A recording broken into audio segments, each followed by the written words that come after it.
I'll do the 30-second first.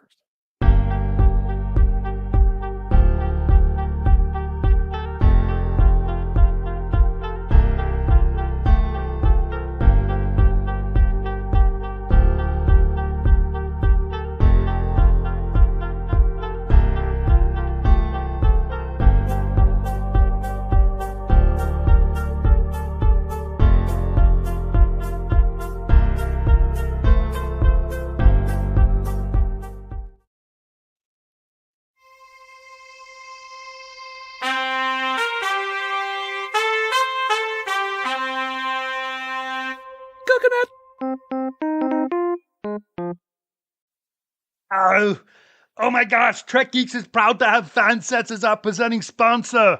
Fansets is the place for amazing pin collectibles with over 500 officially licensed Star Trek pins with new releases every month. Stay tuned for a special discount code that'll be good on your next order over there at fansets.com. Get there, go there now. Fansets, our pins have character.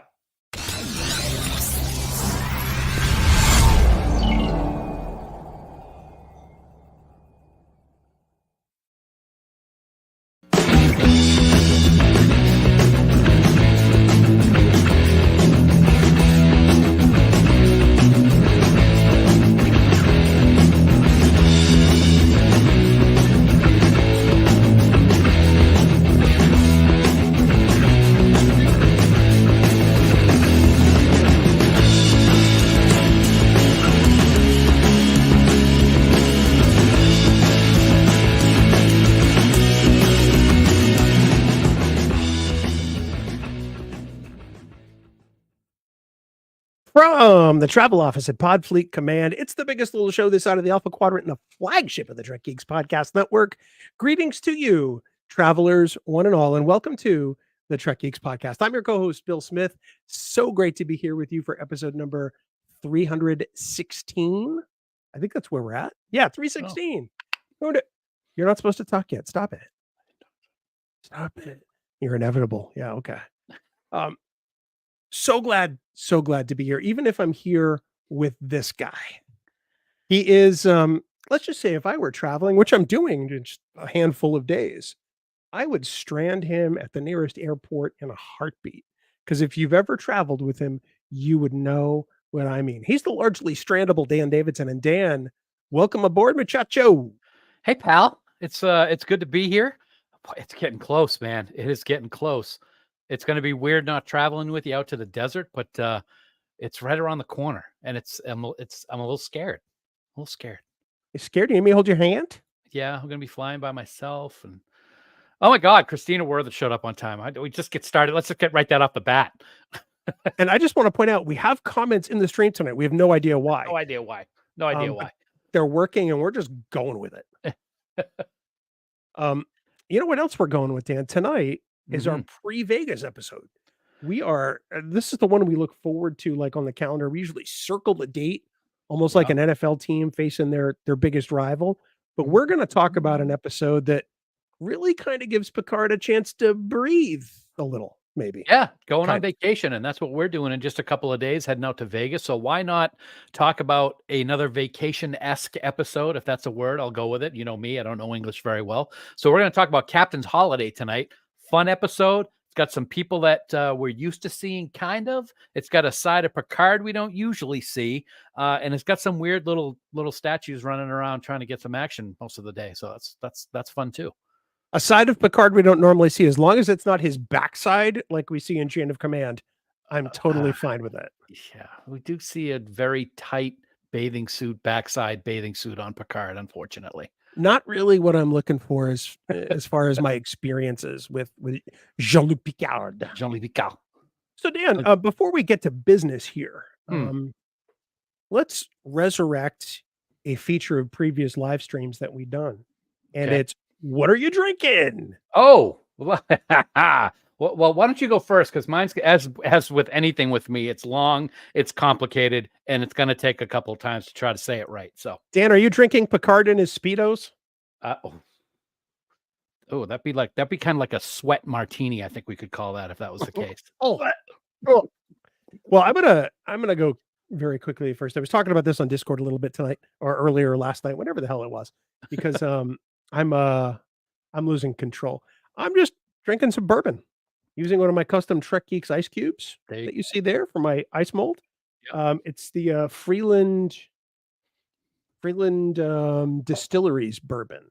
It's Okay. an all-female owned distillery, Nice. and the bourbon is crafted by women. Their Awesome. words, not mine. So it's really kind of amazing, and I'm enjoying it quite a bit. What about you? I'm sure it's pretty awesome. I have right here, I'm going to hold this up to the camera so that our Patreonicals can see it and those later. This is called a banana hammock. I said it. And it's kind of, and we're doing it during Captain's Holiday, so it makes sense. So or what Dan will be wearing in Vegas. Yes. So anybody who knows what a hot and dirty martini is will get an idea of what this is. This is basically vodka with olive juice, and a hot and dirty usually will have pepperoncini juice, but this one instead has banana pepper juice, hence the name. Thanks to my sister, she named it the banana hammock, and it's awesome. I also have in here, we got some ice molds, and we have Bill for 100. Why is your sister talking about you in a banana hammock? That's it was her drink. I just have started to drink it as well now. So she's drinking her husband's. So you're drinking a martini out of her husband's banana hammock? Hey, I'm going to Vegas. Why not? Yes. Okay. Let me finish my story now. Sorry. So we bought some ice molds, and we filled them with olive juice, a little like this big. Filled them with olive juice and an olive. So I have an olive juice ice cube in there, along with 2 feta stuffed olives. So there you go. This sounds incredibly complex and much harder than my just pouring 2.5 ounces of bourbon. And rim Old Bay seasoning for a little extra spice. Really? I'm kind of perplexed by this. Old Bay seasoning? Yes, and I got that from down in Florida, one of the restaurants in Disney World. Their Bloody Mary is rimmed with Old Bay seasoning, and it's phenomenal. There's so much to digest here. It's good. Literally. I'm done with you. Quick comment, because Sarah from Rewind is watching right now. Brad DeMag says, enjoyed the Rewind episode 54 Imposters with Rowan Picard. Great episode of Rewind. If you haven't downloaded yet, please go do so. Sarah and Haley, we love them dearly, and we can't wait to see Sarah in Vegas. But Bill, what episode of Rewind isn't incredible? I'll just point that out. I was just commenting on the episode that got brought up. You don't even listen to this podcast. You sure as shit don't listen to that one. I listen to everything except you, my friend. That's such a lie. That is such a lie. It's not... I don't know what to do with you. The one thing I forgot to do before we started this whole charade was sort of, like cue up what comes next. So if you want to blather on for a second, I can blather on. I felt, you know what? I felt like going Thanos today instead of Trek, but I did put in a little bit of my Star Trek. So I got a Horgon right here. So I am inevitably Horgonian tonight with my T-shirt. So I'm sorry, did you say Horgonian? Horgonian, yes. That is the adjectival verb of Horgon. The Organians, weren't they the people in Errand of Mercy?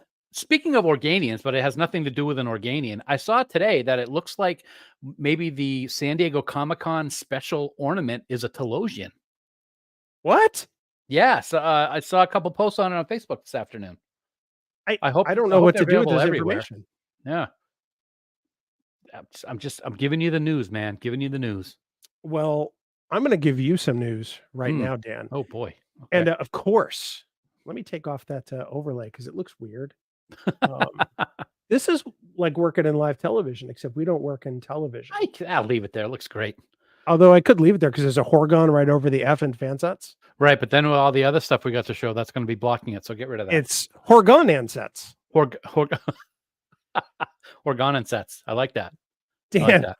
Of course, we want to take a moment to thank our friends at Fansets for being the presenting sponsor of Trek Geeks. Yeah, indeed we do, man, and has been the case for several years now.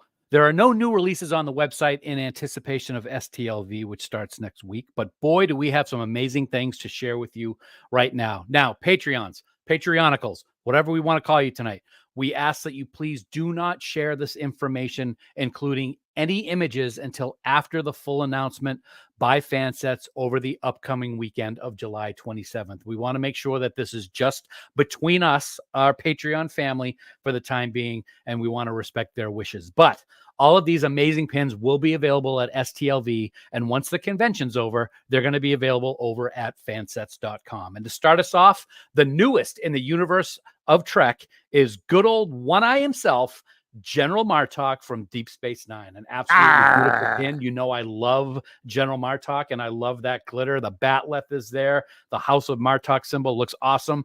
Also, as we saw last week, the Vegas poker chip for 2024 will feature everyone's favorite Talaxian Neelix, so we can look forward to seeing that in just a few days. There's also an incredible special Lower Decks STLV exclusive, which is going to be available out there in the desert. I really love this one. It's got all the characters. It's got all the glitter. It's great.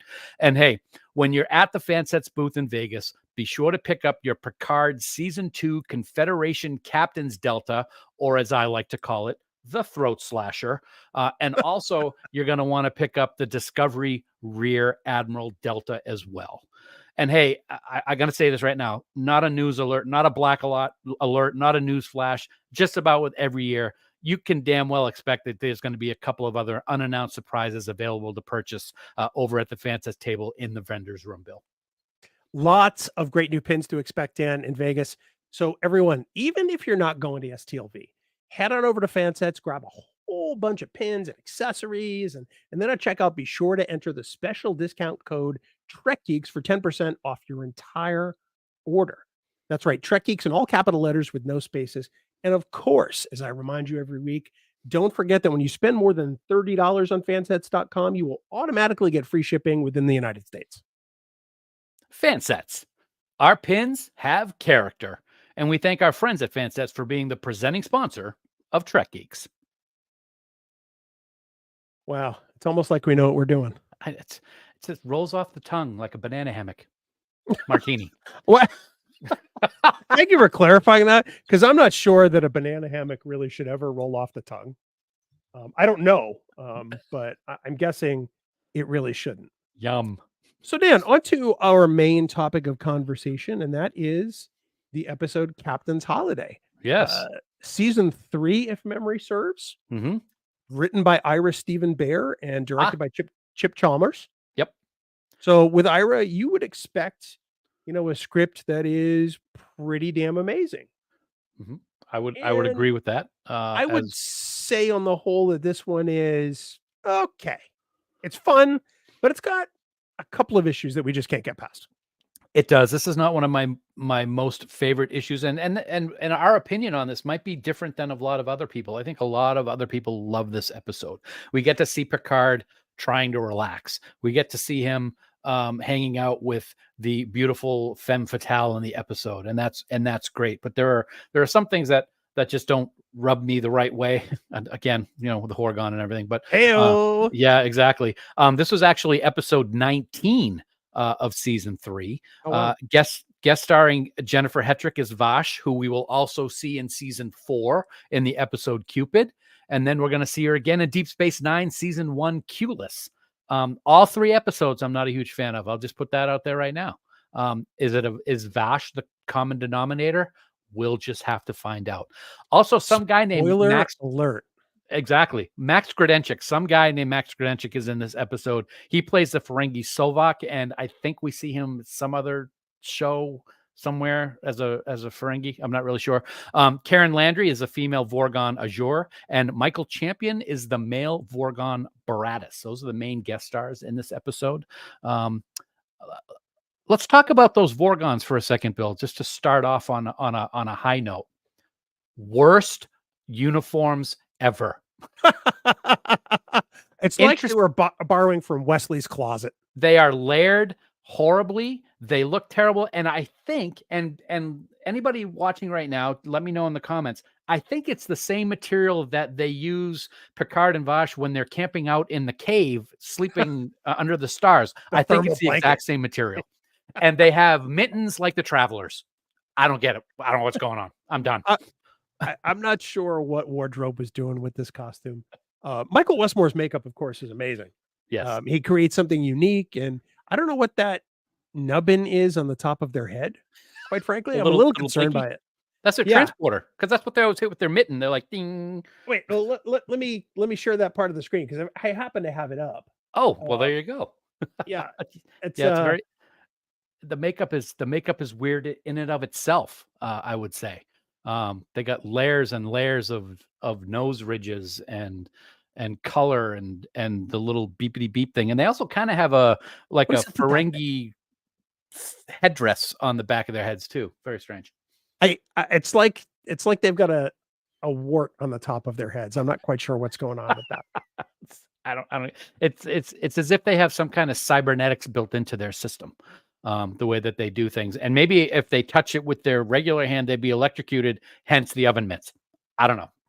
Yeah, something I was going to say earlier and I forgot because I'm old and forgetful, and some might say dumb like you. But if you're going to Vegas and you come to the booth, come by and say banana hammock, and we'll make sure you get one of these Trek Geeks Delta pins, and Dan will pose in his banana hammock with you. So there you go. I don't remember signing that contract. It's in your contract. Okay. Well, you heard it right here.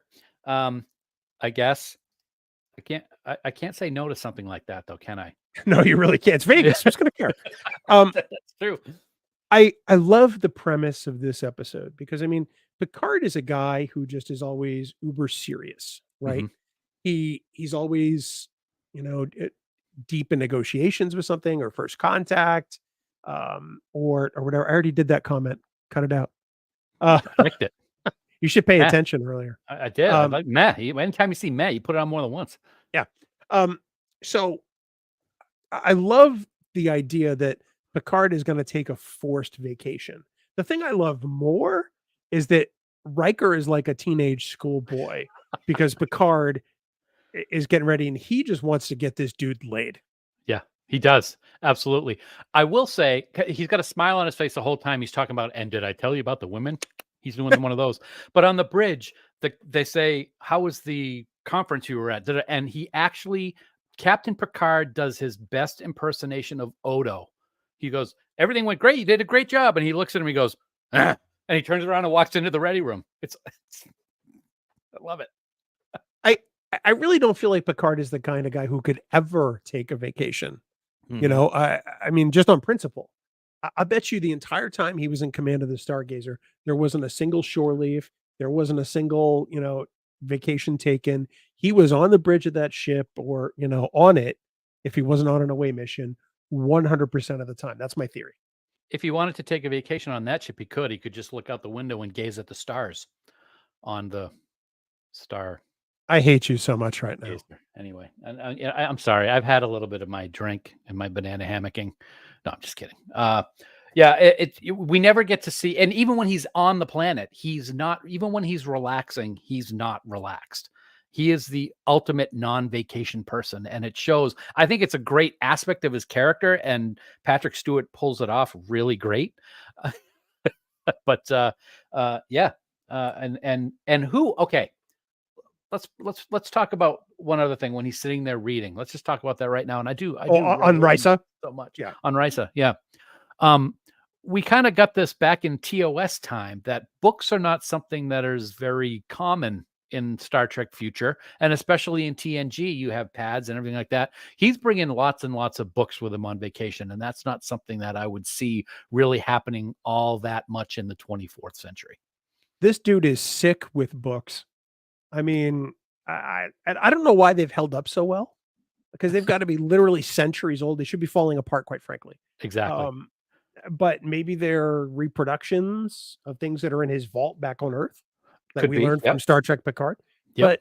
But you would think that, he would haul out his pad or other device and read a book. I get that he says there's nothing like holding it in your hands in an episode and blah, blah, blah. But it's just that you could travel with one thing or travel with 30. I would travel with the one thing. But I mean, he doesn't know how to vacation, so I guess I'm not surprised. Well, that's true. And I like his little like circular carry-on bag which is kind of neat. And he literally can put like one thing in it, like one book, and then the angle, it's all screwed up and he can't put anything else in it. But there is plenty of room for a Horgon. There is. Which Riker wants him to get. That was pretty funny. That was one aspect of the episode that's pretty funny. It's very funny. I'm not going to lie. Just because Picard is so straight-laced, and Riker at this point is like, yeah, no, I don't think so. Do you think the entire senior staff was in on this? No, I don't think that would have been something that Deanna would have liked to have seen have happened. But she knows, because I mean, she's empathic. She knows that Riker is messing with him. Yeah, but still, as counselor, I don't think it would be in her best interest to do it, to be in on the gag. I just think it's hysterical when he's on the planet and then that woman comes over and is trying to seduce him, and he realizes what the deal is, and then how he has to like look around to make sure that nobody's watching him as he puts it under a towel. So if he was bringing one of those back with Riker, why wouldn't he just like, oh great, let me drop this in my room and then I'll go read by the pool? Exactly. I don't get why he'd put it out on display. Exactly. Or leave it in the bag. They do have bags in the future, don't they? Yeah, round plastic ones. So Picard, correct me if I'm wrong here. Picard is a student of archaeology and old crap. Old stuff, yeah. Do you think that the first thing he'd ask himself is, oh, what's the significance of this trinket? And then he'd probably, whip out a tricorder or ask somebody like, please, local person, tell me about this wonderful statue. The carvings seem to be dated somewhere in the Mesozoic era. I don't know, something like that. Wow. But I know. Thank you. That's, bourbon, making podcasting better for everybody. But I mean, Picard, you would think that he'd want to know what it's about. And then as soon as he heard, oh yeah, by the way, this thing says you're horny AF and you're DTF, to employ a little Jersey Shore parlance. Yeah. You're absolutely right. And that's one of the things, Space Google. Yes, that might be the phrase of the night. That's one of the things that is, the episode is good. It's not great. And it's for stuff like this. Picard would not be so naive. I understand that it's for the story and this, that, and the other thing, but it's out of his character. Absolutely. Then again, I could play devil's advocate to my own statement. He's out of his character just being on vacation. So you got that too. Well, he's definitely out of his character when this woman comes out of nowhere and just essentially mauls him. Yeah, she really lays one on. And that's Vash. Yeah. I got to tell you, something like that happened to me at a Jimmy Buffett concert once in Denver in like 1992. Everybody was hammered except for me. I was the designated driver. I think that's really the only situation in which that would happen. And nobody, let's just say, when I go on vacation to a hotel, nobody at Sandals is doing this. Right. Unless you're doing it like when you go to Disney. You never told me that happened to you at a Jimmy Buffett concert. This is news to me. I did. I was a designated driver for the bunch of guys that I worked with at a Pizza Hut. They said, we'll buy your ticket if you drive. Like, all right, okay, fine, I'll go. I got nothing going on. I'm off that night. And those guys literally were hammered. I was in my 20s. I think I was, in 92, I was 23. So, I'm like, all right, I'll go. And this woman was going through the lawn at the Fiddler's Green Amphitheater, if anyone in Denver knows that. And just planting one on every single person she could find. Oh, so you weren't special. Okay. Oh, no, of course I wasn't special. Then. All right, well, then that's fine. I hate you so much. I admit the other things I saw, which is probably the subject of a Trek Geeks After Dark someday, because it is not fit for a family show. Oh boy. On the lawn at a concert venue. Cheers, baby. So go ahead. I was going to say, getting back to Vash, comes out of nowhere, lays one on him. That doesn't throw up any red flags to begin with him, apparently. Shows up again. Still no red flags. It's like his red flags were left on the Enterprise when he beamed down to his vacation on Risa, which again is very unlike Jean-Luc Picard. Although he's a cool customer because after she plants one on him and kisses him, he's like, a simple handshake would have sufficed. I'm like, that is next level Well, stuff. He just nails it with that. That is the best line. The rampant sexism still shows in this episode in season 3 of Star Trek: The Next Generation, where as the episode opens, it's fully focused on a woman's backside walking down the hallway, and then it's fully focusing on two couples trying to get it on in the lounge chair right near Picard, and then another beautiful woman comes over talking to Picard and is giving him the googly moogly eyes, and it's a little scary. Sorry, googly moogly? Googly moogly. Yes. I'm amazed you can say that after one of those drinks.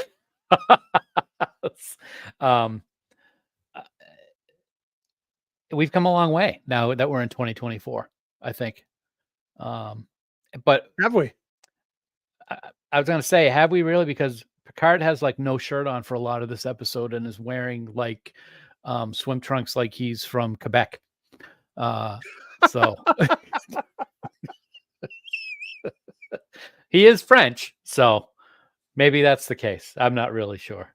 Maybe that is the case. I don't know. I don't think so. I think he's from France. So, at some point, Picard returns to his room, and these two aliens who claim to be a security team from the 27th century, the Vorgons, meet him. And they tell him they're looking for the Taxutat. Now, first, I've got to say, a little confusing with Vorgon and Horgon. Yes. The first time I saw this episode, I'm like, wait, so that the statue is for them? Again, I'm not that bright. Let's just be accepting. Vorgon. Say that 10 times fast after that martini, you jerk. But apparently this artifact, 27th century artifact, was sought after by criminals and hidden somewhere in that time period. Picard says he knows about the legend. Of course he does. Yes. Because Picard knows everything about, xenoarchaeology or whatever they call it now. And the Vorgons want to know what will happen if he finds it. Dun, dun, dun. Picard simply states he knows that it belongs in the future, and the Vorgons transport out of his room. Here's my question. How does, and this comes up later in the episode, why, speaking of Picard's red flags, why isn't there a red alert going off in his head? Why aren't these people, why is he just taking them at their word? No identification. He doesn't ask to see their wallet or their badge or anything like that. And later in the episode, he's just ready to turn it over to him just because they said that he should. And that's one of the things about Vash that I actually liked in this episode is she actually questions him. Why are you doing that? You were giving me all the, I'm not sure about you. How come you're just going to do it with them? And he's like, you can probably show me your Horgon badges, right? And then they get all, so, but yeah. They got all what? That almost sounds like Cyrano Jones. Don't you dare. Horgons are not dangerous.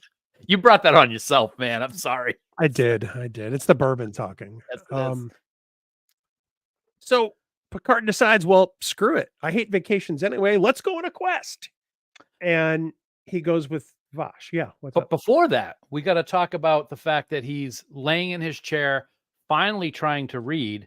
And the whole time that he's doing that, they're showing him from a distance. And somebody interrupts him. And then they're showing him from a distance. And then somebody else comes in. Then they show him real close up so that the shadow of this ominous, hulking, destructive figure can be standing over him menacingly. And it's a Ferengi. I want to go back to the whole wardrobe comment that I made earlier. What in the fresh hell were they doing with this costume? Yeah. Which one? Which one of those three? Well, Picard's is fine. He almost looks like I feel like he wears some version of that all the time when he's away from Starfleet. Yeah, Inner Light, Family. Vash looks like she's ready to go, like all Indiana Jones, circa 23, whatever. Tomb Raider. But what is his name? Sovak? Sovak, yeah. Which sounds like it ought to be a Vulcan name, but that's just me. I don't know why he's wearing these sort of lime sherbet pants with lime sherbet accents on that Jake Sisko shirt. I know exactly why. Why? He just got done at that Jimmy Buffett concert that woman made out with you at. Yeah. Yep. Mm-hmm. Yep. What I wouldn't give for a cheeseburger in paradise right now. Fins to the left, brother. Fins to the right, brother. Did you hear that the Margaritaville in Vegas is closing? I did. Very That's disappointing. so sad. Yes. We loved Anyway. going there. Maybe they So- closed it because people wore uniforms like Slovak was wearing. I don't know. Oh my word! It looks like he's wearing one of the using one of those Veron T disruptors almost. Yes, exactly. Yep. You know, Uh, those are banned. I like the idea that Max was this villain. I'm sorry, they were at the point still in Star Trek where Ferengis were nothing but a laughing stock. They had not Yeah. really gotten their girth, so to speak, yet of being scary. And Max can try to be scary all he wants, especially after we know him from Deep Space Nine. You just can't. He's just not scary. He does still have that one tooth, though. That's like going like that. Snaggletooth. He's like yeah. Jewel. So he so he's looking for the disc from the professor, who then we get another one of these. Vash just happens to have it on her person and just so ever casually places it in Jean-Luc's available pocket on his little Rycian sweater vest. Sweater vest. Jim McMahon brings up a good point. The fake Rom looks like he invaded Neelix's wardrobe. Good point. Makes me wonder if he has hairy feet. Good point, Jim. Yeah. Yeah, it's all too convenient the way she's able to slip that disc in there. Like, Sobak isn't going to say, all right, hold up your hands, Slip let me switch disc. your pockets. Sorry, what was that? So this is fun. You have a singular wit, Dr. McCoy. Anyway. Yeah. It's way too convenient. It is. Very convenient. Um, Very convenient. So, Picard has been on Risa like 10 minutes. And already, not only is he about to embark on an adventure against his will, but he's being held at phaser point by a Ferengi. Right. So it sounds like a typical day at work. It does. But there's nothing like drama, even in instances like that. He's being held at phaser point, and yet he still has to do the casual hand switch of the phaser so that he can punch the guy right in the face. That is really sort of, just smooth. I almost wish that Picard had some sort of James Bond like adventure, kind of like Julian Bashir. Yeah. And our man Bashir. Because I feel like this would have almost lent to that really well. Like Right. maybe there's some formal event and, blah, blah, blah. But the scene actually kind of works for me because it reminds me of so many of those like 40s and 50s movies, with the adventurer and the hero guy who always punches out the bad guy. Right. He's smooth. He's, got the girl. There's the ugly dude who's chasing them. It's one of the elements that really work for me in the theme of this episode. It's not too serious. It's not, no. And I think that's why I don't dislike the episode, because I don't think it's meant to be serious. There are serious aspects of it, but like you just said it, he's been there for like a half an hour. He's obviously been to his room. He went to the gift store. He went and tried to sit and read. He then went back to his room. He went to Vash's room, who was cleaning up the same set that probably was the set that they were sitting out reading books, because it looks exactly the same. And then he's being held at gunpoint by a Ferengi before they decide to go off onto an adventure on Risa, where it looks really dank and dreary and awful, even though it's supposed to be a pleasure planet. Well, as we learn later, the weather system is really important there. So That's true. Yep. The one thing I'd like to point out is that this episode carries on the tradition of there being gigantic caverns in Star Trek. I don't know why this is the case. It seems like anytime they need to have some action somewhere or, some kind of scene, it's like, let's put them in a cave. Yep. I don't think there are that many caves in the United States that we have in Star Trek episodes. What was the sound stage that had the cave all the time? I forget the number, but Planet Hell. Yeah, it was a stage specific sound. 15. I forget which one it was. I'll have to look at our pictures from our Paramount tour. Yeah, but yeah, you're right. It's always a cave. I'm not sure. I'm not sure why.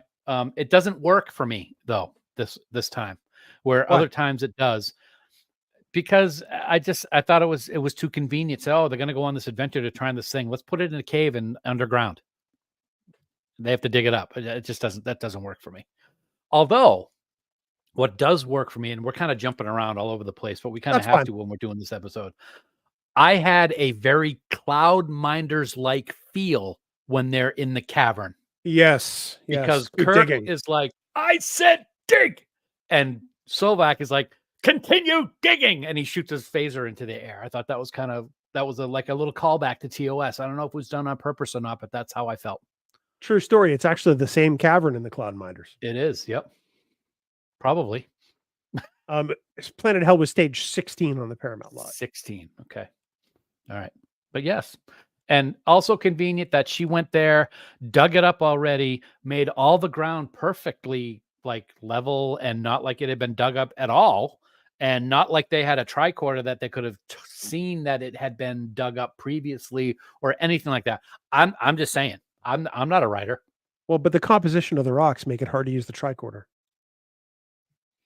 That's an excuse Wink, that's wink. used far too often. Nudge, nudge. And of course, Picard and Vosh have to spend the night there. Big surprise. This part of the episode doesn't work for me. No, it's very that. I mean, okay. By this time in TOS, Kirk has, he's pretty much a sailor. Okay, every port he finds someone to hook up with or fall in love with. But Picard at this point, he's Jean-Luc Picard. He's right. He's the captain of captains. I have a hard time believing that in a cave, while they're dirty, while they've been held at phaser point, looking for this relic, that he's just going to hook up with Vosh instantaneously. Because honestly, she's been nothing but trouble since day one. That might be appealing to some, but not to him. I do not like Vaj at all. I think she is a perfect example of the disgustingness that can be of humanity in today's world presently. She lies, she manipulates, she does it because she has an underlying reason for herself, selfishly for profit. That all ties into all kinds of shit that's going on in the world today. And I just don't like her character. And for Picard to be attracted to her and naive enough to fall for it, even though maybe he doesn't, irritates the hell out of me. The other thing that irritates the hell out of me in a funny way is he's Jean-Luc Picard. He is a suave, debonair kind of guy. He's laying down next to a woman on the nice Vorgon wardrobe blanket, and he's getting ready to go to sleep. And what does he do? He turns over to the side and takes the whole freaking blanket with him. Classy Picard right there. That's not Jean-Luc. No, not at all. Not at all. Does it play well for humor? Absolutely. Yes. Ira rates it. Ira writes a script with some great comedy beats in it. The pace of it is fantastic. It just doesn't quite fit the characters. Now, does that mean I hate the episode? I don't. No, it's fun to watch, but I have a hard time reconciling this person in this episode against whom we know Jean-Luc Picard to be at this point. Mm-hmm. Yep. It's just not that carefree, quite frankly. He's not. Yep. And I'd also like to know why this piece of glass that's hidden inside the head of a Horgon, take that as you will, why it's so powerful and why it's so important in the future.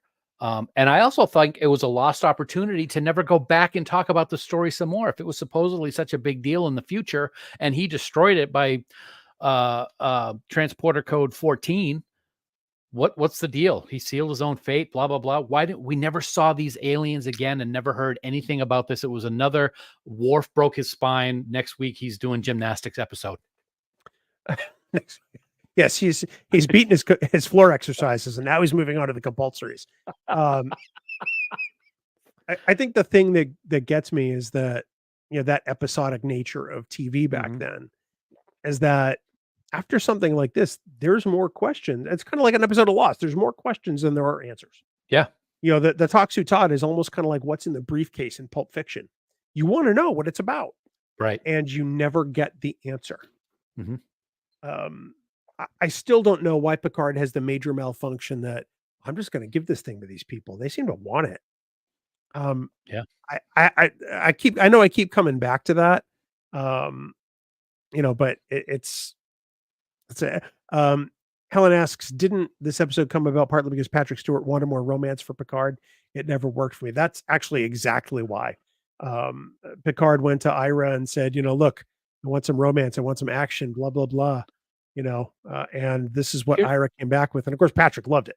Can I ask you a question? What Yeah. episode of romance with Picard did work? Because I don't think any of them really worked. Darren, I don't think worked. I think that one worked. I don't think it worked. It was better than Vaj. I don't think Insurrection worked with Anish. Yeah. No. I don't. And that's too bad. I mean, Picard. I think Picard in season 2 of Picard and season 1 and 2 of Picard itself, I think the romance that he had was better than anything we saw on TNG. I will and forever be Team Darren because I thought that Nella Darren was his equal. Interesting. She was very much in a place where he was, and the fact that she was focusing on music and some of these more, higher, I don't know what the word is because I've had bourbon, but these things that aren't stealing things from archaeological sites, the arts and what these things make you feel. I think that Darren was right for him. Okay. Helen took the words right out of my mouth. I was going to say the only one that worked was the inner light, but because he wasn't him. I was going to say, was that really him? No, it wasn't. It was Kamen, but it was him, but was it him? So, but she's absolutely right. The inner light was the one that was the most heartfelt for me. The other one, none of the other ones I felt had any real emotion in it, except maybe Darren. I can see that. Although I like the character of Anish from Insurrection because I'm a huge Donna Murphy fan. I love her in pretty much everything she's been in, but I don't like the relationship that they had. I hate that hummingbird scene in Insurrection, but that's for the we've already done an Insurrection episode, but I'm sure we'll redo it sometime because we're just low end podcast. Re-Insurrection. Don't know what you're doing. Oh, yes. So I'm looking for a particular image. While you're looking for that image, I do this, but I want to say, so the Toxu Tot gets destroyed. Boo-hoo. We're all crying here. And of course, Vaj is like, oh, well, okay. See you later, Jean-Luc. I'm like, yeah. Why isn't she like losing her shit? Red flag? Yeah, total red flag. Yeah. Yep, absolutely. I mean, he did kind of get it because he was sitting there in that wonderful lobby that didn't look anything like a lobby as she was trying to leave. And I also found that there were a couple of times where people were trying to walk through that lobby and they were always looking around to see if anybody would see them. And there were never anybody in the lobby except the person that they didn't want to see them. Yeah, totally. So Picard comes back to the Enterprise. The crew's thinking, yeah, he's rested, he's relaxed. And the first thing on Riker's mind is pretty much, did you get me? Look at the smile. Yeah. And now, granted, that's at the end of the episode after Picard comes back to the bridge. But that look on Frakes' face just screams, yeah, my mission was a success. Yeah. Yeah, all I can hear is Marvin Gaye, Absolutely. That's whether it's Let's Get It On or Sexual Healing. And you know that he and Deanna, they've got their history and of course they have their future that we see in Picard. But in this episode, they're holding hands as they're walking down the ramp. You don't think that she'd be looking at him going, dude, I'm going to punch you right in your banana hammock in a second if you keep bringing stuff like this up. Punch you right in your banana hammock. Oh my gosh. I can't even. I know, right? Well, evidently neither could Picard because he didn't know what a Horgon was. I have nothing. I have really one other have nothing. Yeah, let's hear it. a funny little dance move takes place in this episode, and it's really not supposed to be a funny little dance move, but every time I see it, I laugh. And that's when the Vorgons are confronting Picard and Vash, and they pull a weapon on them. And Vash tries to be all heroic and steps up to him, and they fire on her and hit her in the shoulder. And she kind of does like a little shimmy backwards before she kneels down on the table. I have always thought that is one of the funniest ways to react to be hitting by an energy plasma weapon. Will you recreate this in Vegas so we can video it? I And will then do absolutely like a love to shot do by it. shot comparison? I want someone to dress cosplay. Oh my God. Someone needs to cosplay as a Vorgon and shoot me in the shoulder so I can do the Vaj move. You're ugly enough to be a Vorgon, so you Wow. couldn't play both parts. Huh. But no, I mean, honestly, if you just do the shimmy, we could line it up against her shimmy and then just post it to Patreon. Okay. I like that idea. All right. All right. Let's do it. Wow. I'm And gonna have to practice. I still have to do the Riker walk because Yes. we have yet to capture that in Vegas. Well, we got time this year. we got, we got time. If I'm thinking of where this episode falls and sort of like the 176 or 78 episodes of Next Generation, for me, this episode really kind of hits square in the middle. I don't think it's awesome. I don't think it's terrible. Yeah. But I think it's a perfectly serviceable episode of Star Trek. What about you? It's a filler. There's nothing horrendously dangerous going on. There's not something that is going to be related to the Borg later on down the road.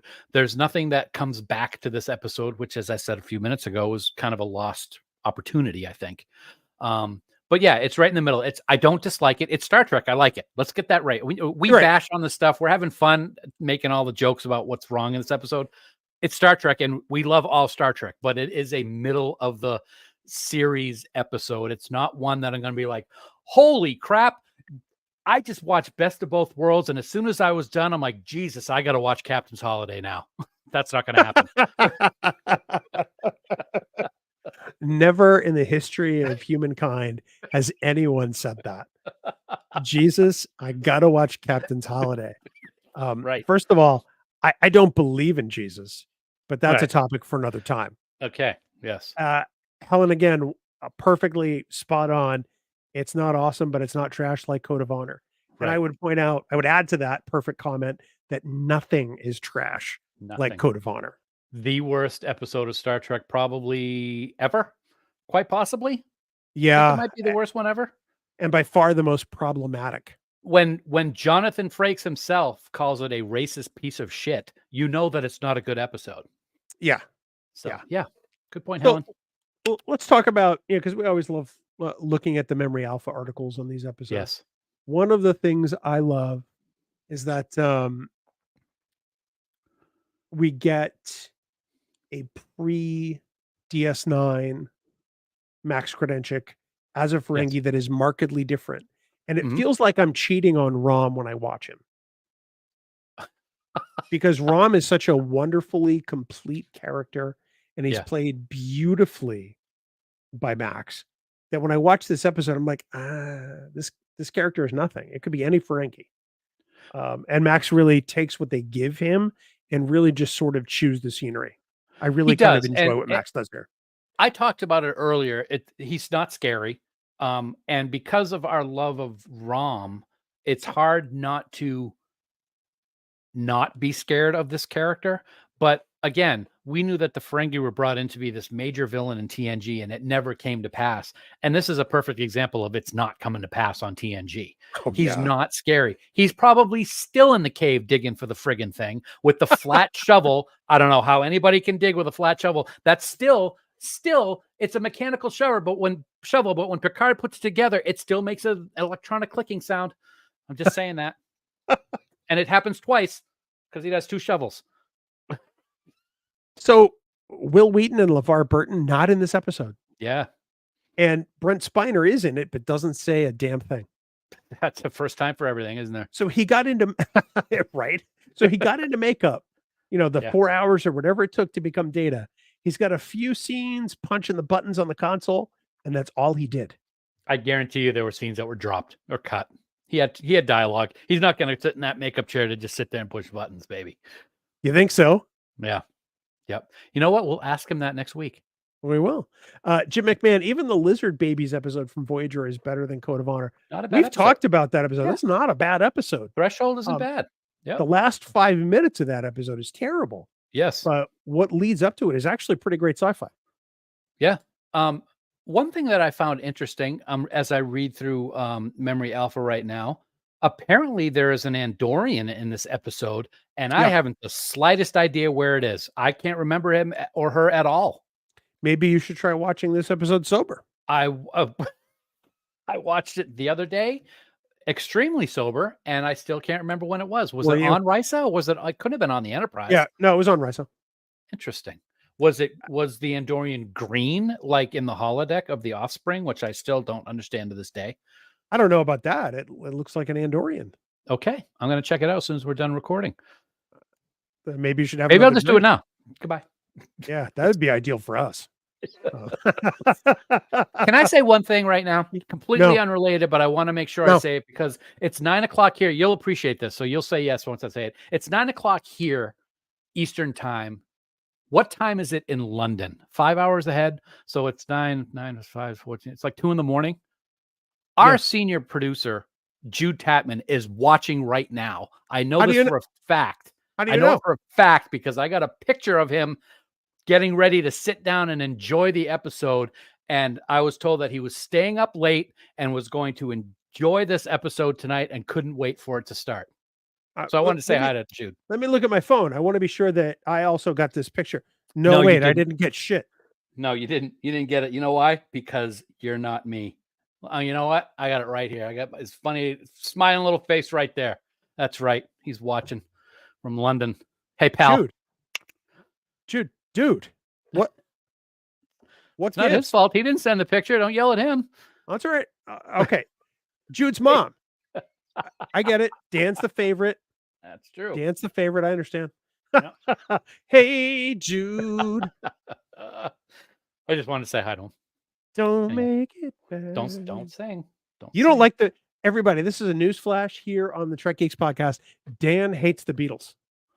I do not like the Beatles at all. I will say I have grown to tolerate them because of now I love the older music now a lot more than I used to. I have never been a Beatles fan and I never will be. And I really hope that our friend David is not listening. That's right. David Livingston, huge who fan of the Beatles. Yep. Very big fan. Yeah, never been a fan. We're going way off the rails here. Breaking news, Dan. Into the Trek Geeks newsroom. Dan Davidson hates the Beatles and freedom. Wow. That's 11. Harsh. That's harsh. Apparently true, though. Some of the greatest songs but of I will the rock and roll era. Michael Jackson did a great rendition of a Beatles song, so there's that. Which one? Come Together.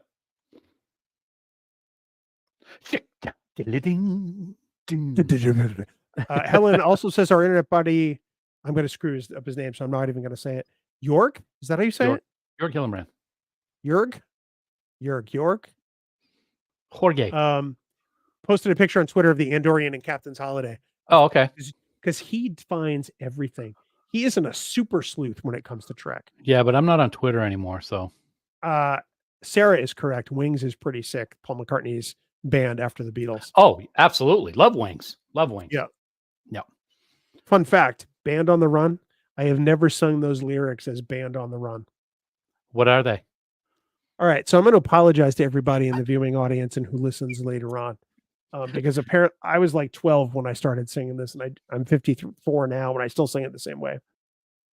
Band with the runs. Band with the runs. Oh my goodness gracious! It's like my Led Zeppelin when I used to always think it was said they used to say, and there's a wino down the road. Nice. And there's a wino down the road. And his name what is happened Stan to Captain's Davidson. Holiday? Here's what I've noticed in 10 years of doing this show.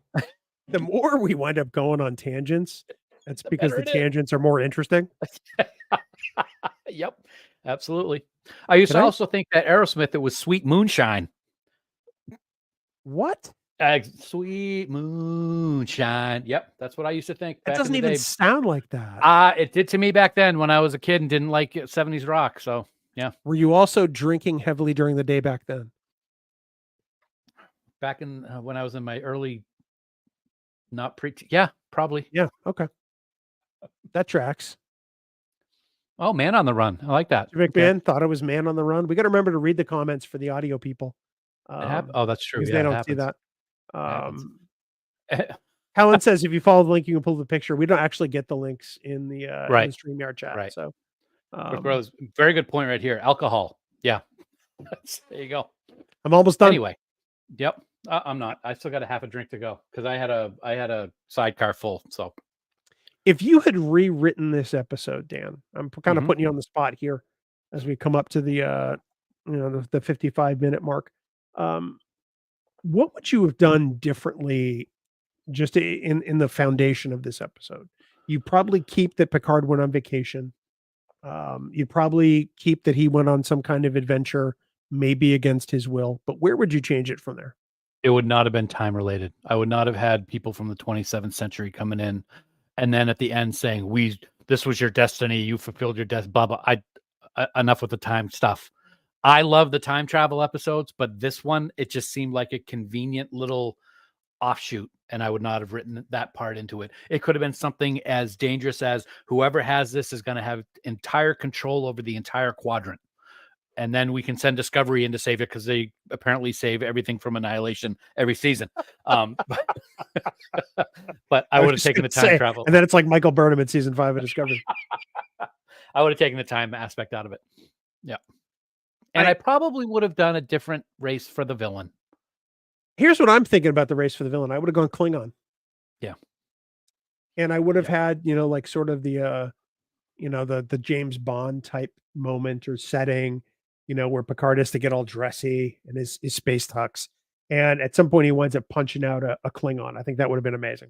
Okay, I was going to ask you the villain being the Vorgon or the villain being the Ferengi, but you just clarified that it would have been the Ferengi would have been the Klingon. Yeah. The Ferengi would have been the Klingon. The Vorgons are fine. They didn't have to be time travelers. Yeah, but they could have been, a race that Picard had heard of and maybe not necessarily dealt with. And maybe they're not revealed to be the Vorgon until later in the episode. Yeah. I mean, if they're gonna be wearing the mitts, they might as well just been travelers or like the Watchers from the Marvel Universe where they actually don't really do anything but watch because it's kind of like you. They don't really contribute to society in any way, shape, or form. You don't really contribute to society in any way, shape, or form, but Thank you. Nobody is keeping score. Did I say that out loud? You did, and everybody heard you. I'm a rotten son of a bitch. I'm not going to lie.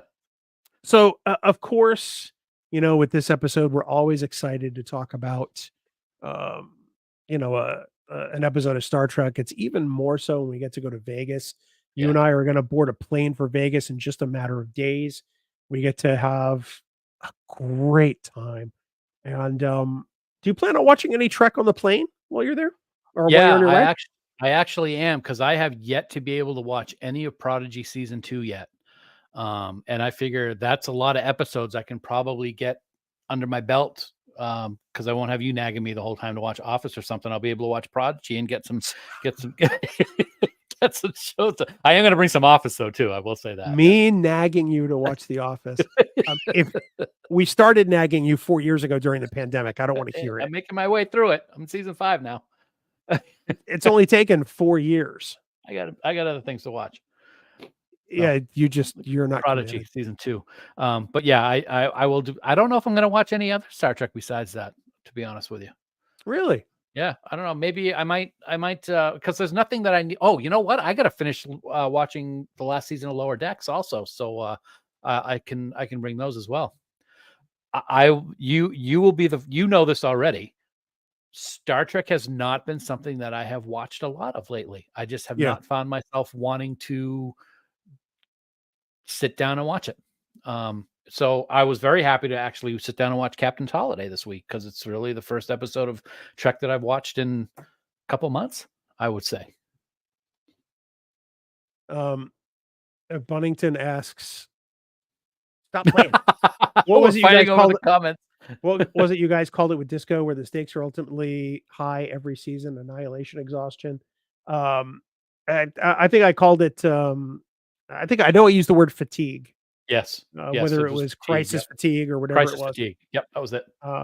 But yeah, annihilation, exhaustion is very much the same concept. Yeah, and I guess this episode does suffer a little bit from that too, because if you don't give us the Toxu Tot, humanity's going to suffer. So, Right. Right. Or Dan Davidson will wind up having a podcast and everybody's ears will bleed. Yep. And then you'll have to see your face the whole time. Dan, you know what doesn't make people's ears bleed? Oh, not you. The band 5-year mission. Yeah. We love those dudes. Love them. They're amazing. Amazing. We love their music. One song for every episode of the original Star Trek. And as we stress every single time, these songs are not song parodies. They're not making fun of Star Trek. Nope. They're creating new ways to look at these episodes, every single song. And it's great stuff. You can put it on and listen to it all day long, and you'll find yourself, not want to listen to anything else. At least that's what happens to me. So go to 5yearmission.net, get all of those CDs, put them in your grubby little hands like Dan Davidson does. Or maybe your hands are clean. His usually are not. But put them in your hands, listen to them on your little record player or whatever it is, and then become a huge fan of 5-Year Mission like we are. That's 5yearmission.net. Get those CDs, yo. You know what sucks? And you don't think you would use the word sucks while talking about 5-Year Mission. I'm going to ignore that. What sucks is that they're not going to be there being the band at Vegas. That one time that I went was phenomenal. It was like the best time to sit there. That's probably the one time I went into the main auditorium more than any other convention just to listen to them doing their thing. It was pretty awesome. But anyway, I just is that all you got? That out there. That's all I got. No, we get to move on now. I got something. I promised it. I promised it last week. So you finally did something this week? Bill, this is important. I'm not going to lie. Mm-hmm. Dude, seeing you on screen all evening long tonight, looking the way you do, talking about Horgons and scantily clad people all over Risa. Well, let's just say the temperature has risen in this here podcast studio. Oh my. Yeah, it reminds me almost of the time that I found a very special Horgon to display on Risa. And I got to tell you, it's one that is not for the faint of heart. It looks almost exactly like the ones that we're used to, but it actually has 2 drumsticks attached to it. Because when you're looking for just that right kind of fun, the fun that'll knock you off your feet and you listen to that sound of incredible percussion, you want it. You need it. And you're just telling the whole world that you want Jafar Karan. Oh my. I'm all right. No, you're not. You're a giant piece of crap. Jafar Karan. Wow, I need a moment. I agree with Ross, who made it to the stream. Good to see you, buddy. Boo. fellow North Carolinian. There you go. I'm from the South now. Yeah, okay. You're not born here. You're not an Islander. Okay. I'm not a what? Little Jaws line. Sorry. Oh, but you're a Mainer, so. Yeah. Okay. I love the live reactions to the actual Farkisms. Yeah. We get boos. Speechless. That's in a good way, I'm sure. Yeah. Speechless. Yeah. In a good way, I'm sure. No, that's not what that means. Dan, it's worth the wait, though, wasn't it? Though. No, not just no. I'm glad I'm not flying with you this year. That's right, North Carolina represent. Yeah. Dan, don't forget that you too. Yeah.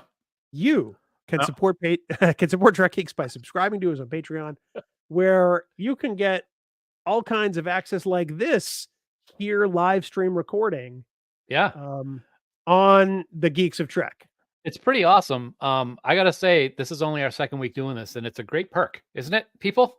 You get to hear, Farkisms and see Bill's face, and It's pretty awesome. But we love our Patreonicals so much, and we're always so humbled by your support. We want to thank each and every one of you. Right now, we're going to give a very special thank you to our associate producers of Trek Geeks, and they are Vikram Bhatt, Chad Clark, Corey Clay, Brad DeMag, William Edward M. Jr., Andy Fark, Kimberly Francis, Jonathan Hamilton, Ryan Jeffs, Sean Lynn, Rick Mason, Jamie McGregor, Ross McKinney, Aaron Mollenkoff, Sarah Ledoux, Helen Reed, Sarah Rutlinger, Tim Robertson, my God, Desi Rogers, Greg Rozier, Eric Sakian, Adam Sanders, Tim Serdar, Heather Sohn, Blake Strike, Lisa Tomlinson, Ron Roble, Kaylia Zawaki, sorry, I've got to get that right. And as always, also from On Yonder Pond in London, the gracious and wonderful Connie Hutchins. On Yonder Pond? Across yonder pond. Across the pond. There we go. Right. Good day, mate. Let's throw another shrimp on the barbie. Rise of lights. Yes. Yeah. All right. Continue. Yeah, let me do that. And of course, we want to thank our producers here at Trek Geeks. They are Mike Bovia, Steve Bovia, Jeff Caliendo, Kyle Castillo, Peter Craig, Andy Davenport, Craig Ewing, Jackie and Chris Hackney, Brian Hackwith, Kimberly Hartman, David Hood, Lionel Marchand, Matt McGonigal, Jim McMahon, Darren Metcalf, Charlie Mulvey, Sean O'Halloran, Casey Pettit, Jamie Rogers, Casey Shafsky, Terry Shull, Jim Stoffel, Chris Trebuzio, Christina Werther, and the lovely and talented Jess Vashon. Dan, the senior producer of Trek Geeks, for now and forever, is the kid across the pond that doesn't send me photos. Jude Tapman. Jude, love you, buddy. Love the guy, Jude. Always good to know that you're here. Go to bed, young man. Well, you're not young anymore. You just had a birthday, so that's right. Do what you want. You're an adult. I'm not going to tell you what to do. Yeah. You know That'd be a first for you. Exactly. Everyone else, you too can become a producer of Trek Geeks, and it is so easy to do. Head on over to patreon.com/TrekGeeks for all the details. You know, Dan, next time we'll be returning from our adventures in the desert. And I say desert because that's how you typed it. Uh-huh. Yeah. The rest of us would say desert because that's where Las Vegas is. It's in the middle of a desert. Yeah. But next time we'll be returning for our adventures in fabulous Las Vegas, baby, and telling everyone about them. Yeah, we certainly will. It's quite simple. Another STLV will have come and gone, and that means one thing and one thing only. It's recap time, and it's going to happen right here on the flagship. That is the Geeks of Trek Geeks. Yes. And of course, with no panels and no parties, it's going to be an amazing recap episode. Let me tell you right now. You have a good time? Yep. Okay. Bye. See you next week. Of course, for more great Star Trek discussion, we want everyone to check out the other member podcasts here on Trek Geeks. So many great shows like Rewind and Sci-Fi Sisters and Big Sci-Fi Podcast and all the others produced by fans who just want to share their love of Star Trek and Gene's vision. Let's hear it for Jude, says Burley. Yes, absolutely. Jude the dude, as Casey Shafsky would say. You can find all our shows by heading out to trekgeeks.com/listen. Trek Geeks. No one talks Trek like we do. It's like I caught you by surprise on that one. And of course, for all the news on all the Star Treks, please visit our great friends at treknews.net. For now, this has been episode number 316. We do hope you all live long and prosper. Coconut. Really, that's it? You wrote a whole friggin' Farkism and you didn't bring anything for coconut? No, I didn't. And you know what? That's because I'm saving that for next week. We're not even here next week. The next week. Next time.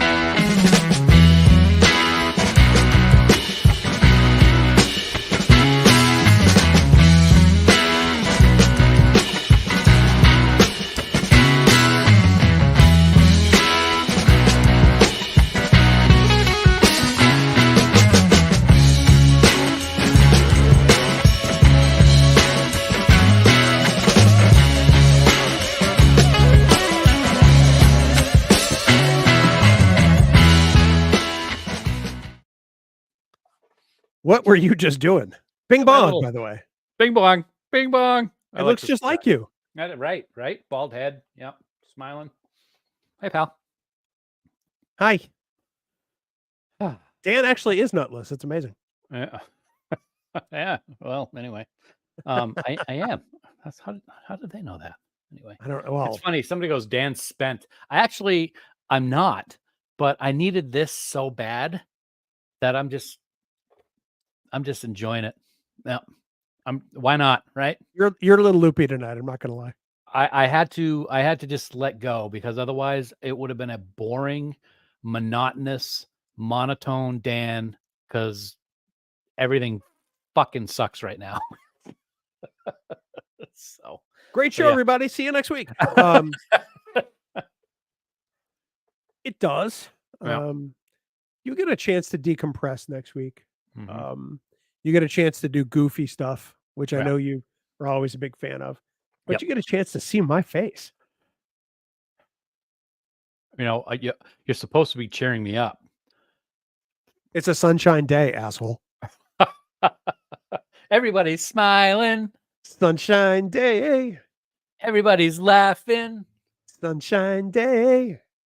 Everybody seems happy today. Yeah, so Anyway. freaking happy. Yeah. So, hey, pal.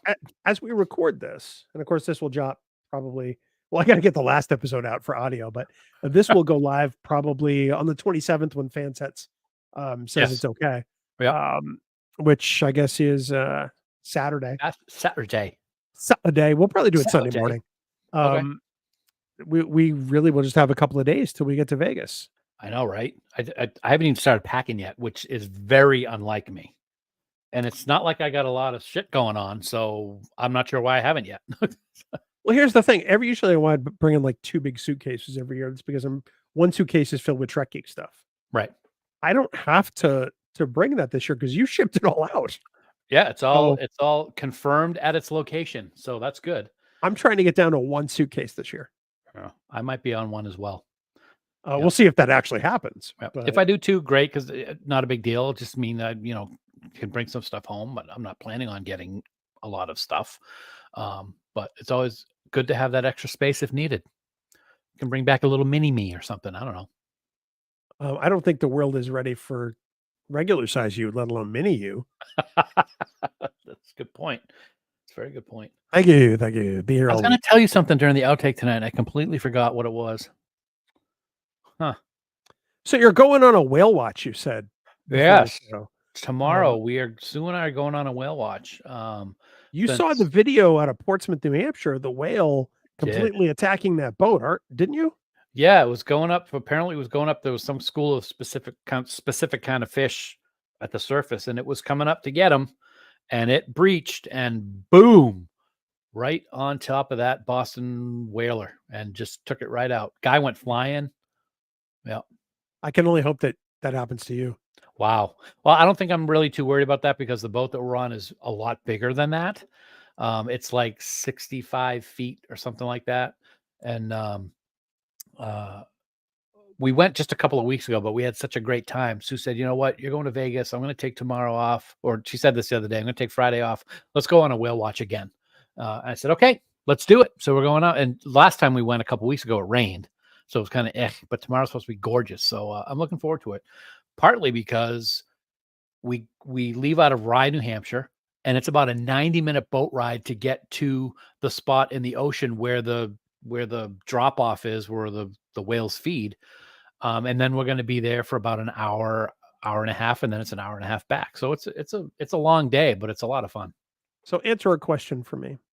When you get to where the whales are, do you go into your Scotty voice and say, Admiral, there be whales here? I have not done that, but I might. The last time we went, tomorrow it's just Sue and I. When we went a couple of weeks ago, it was with my sister Donna and my brother-in-law Chris, and it's a full boat. We're on the top level, and anybody who knows Jaws will know this. But we're pulling out. We just get through the no wake portion, and we just start gunning it. And I'm Wait till we get them silly bastards. There'll be some fun. They'll wish their fathers had never met their mothers when they start taking their bottoms out and slamming into them rocks, boy. My brother-in-law, I think he might have peed himself a little bit. When you're getting close to the whales, do you go through the Robert Shaw speech? Oh, what's that? It's a whale. Farewell and adieu, you fair Spanish ladies. I should Show me the way to go. Yeah, I should get the microphone from the boat guy and just do the whole speech right there on the boat. Oh yeah, I'm sure everyone would love that. I don't know if you saw this comment, but apparently you're going to get brought a present. Oh, that's nice. Okay. That's because you're everybody's favorite. Oh, that goes without saying, but I appreciate know. That. I'm not sure know what brought that on, but okay. One of the things that's cool about these whale watches, I will say, to get back on that track, a few weeks ago, it was great. We saw several. We saw a couple sharks. We saw some dolphins. We saw 2 or 3 different species of whale. Last year was the year that was the best one so far. This will be our 4th trip in 3 years. But last year, when we were leaving that area, there were a couple of baby whales, calves, and they were breaching. They were shooting up out of the water like you see in videos. That was incredible to watch. I'm hoping we get to see that again because the guides on the tour a couple weeks ago said that there have been some calves around, and they are the ones that tend to do that more because they like to play. So hopefully we'll see that tomorrow. That'd be very cool. Yeah. Are you going to strip down to your underwear and go swimming with them? I would not say no to that. Okay. Mm-hmm. I would love to. I could like mind meld with it like Spock did and have my little bandana wrapped around my head and be like, I'm not going to lie. Back in '86, it was weird to see Spock and his skivvies swimming with whales. Can I say that? Right. Because okay. I mean, I never thought about what Spock wears for underwear. And after that movie, I can't help but think about it now. Maybe he wears underoos because it's underwear that's fun to wear, and he doesn't have fun most of the time. That wouldn't be logical. Why? You can have fun and not show anybody. Logic is not fun. Fun is fun. Spock is logical. Burley likes it. Don't traumatize the baby whales. Thanks, Ross. Ross has got your number. He does. 8675309. No, that's Jenny's number. Oh, right. I keep forgetting that. Okay. Anyway, I gotta say, hate you so much. On a serious note, you have known this. I said to you 2 days ago, I don't think I want to go to Vegas. Yep, you did. Because I am just in a shitty place right now, not sure what the future is going to hold, and I know that I have to go. I know that I need the break. I know that I need the fun. I know that I need the Star Trek family, so I am going. Definitely. That is not going to change. Even if I get something, if I get a job, I am still going because it is important for me to go. But I have said to you, why am I bothering? And it's the friends and family, which is why I'm doing it. I want to see them. It made a big difference for me last year because, of course, I was laid off last summer. Mm-hmm. And just being around, these people that I see, once a year, maybe sometimes if I'm lucky, and other people multiple times a year, it really made a difference for my mental health. I know how hard this process is, especially now in an age where job searching is completely different than it was when you and I were in our 20s and 30s. Right. Because the other thing we have to combat now is ageism. Right. Because, people would rather have somebody who's cheaper rather than somebody who has experience and is seasoned. Yeah. So, I believe me, I probably understand more than most people having done it recently and less than a year ago. So, which our goal this coming week is just to have fun. Well, just to enjoy ourselves. And we don't have really a schedule. No, we have no schedule at all. We've got a couple of dinners. We've got a party for Trek Talks. Yeah. But other than that, we really have an open schedule. Yeah. And Jim is right. Vegas or any con without you wouldn't be the same. Here. Think of that in New Jersey. Because you're going and I'm not. It'll be much better. See, See, he said it wouldn't be the same. He didn't say it would be worse. Good point. You know, that's a great way to really hide what you're thinking, but still make it look like you're being a good person. That's a great song. Great song by Toto off their Isolation album called "It's Not the Same." It's not the same without your love. Yeah. They never say whether it's good or bad. No, I appreciate it. No, it's it's been a very stressful, it's been 3 weeks now, but the last few days have been extremely stressful and agitating and scary. But I know that I need it. I know that I need to be out there. And I'm glad it's happening when it is, because if it wasn't, that is a very dark abyss I'm staring into right now. So I'm looking forward to it. Well, I think the first thing you need to do is to minimize the abyss. Yeah. I think the more you call it an abyss, the more it is, and that's what Yeah. happened to me. Something will happen. It just may not happen on the time frame you expect. Right. And I think that's the thing to keep in mind. It doesn't necessarily mean it's an abyss, but it may mean that, and I know this is not easy for you, you may need to be a little more patient. Right. And that's what I was going to say. I absolutely agree with you, but you know how I am and how I am wired. And that is just like impossible. So I can't fault you for that. I really can't. Yep. I mean, we've been through things, and you know exactly how I'm wired with stuff like that. So, but that being said, I've got my Admiral's outfit right over here, ready to be packed. I've got a couple other things. I haven't packed anything yet. I got my entire whole giant freaking thing of different Fansets badges that or deltas and pins that I'm going to be bringing to wear. So I got stuff ready to pack. I just got to do it. And I'm sure once I get there, I will be in a much better place. I certainly hope so, because if not, I'm just going to be screaming at you the whole time. So. Wow. Can't wait for that. All right, buddy. Get to packing, would you? Yes. All right. Say goodnight, Gracie. Good night, Gracie. Patreons, thank you so much. We love you. Yes. For those of you going to Vegas, we'll see you at the booth. Remember, come up to the booth, say banana hammock. We'll slide you one of these bad boys. Yep. These beautiful pins. And Dan will be wearing his banana hammock. And also, don't forget, any of you Patreons who are at the level to get a pin, we will have our Patreon pins for this year available. So I'll be able to give them to you then. So just make sure you come and see me for that, and we'll get y'all taken care of. It's going to be a great time. We're looking forward to it. I'm going to practice my Vaj shimmy with the phaser thing, and we're just going to have a fantastic time. The Vaj shimmy. You may have to conduct a class on that. That's happening. You know what? That's what we should talk to creation about. That's a panel, baby. See you, everybody. All right, everybody. Thank you so much. We will see you next time. Live long and prosper.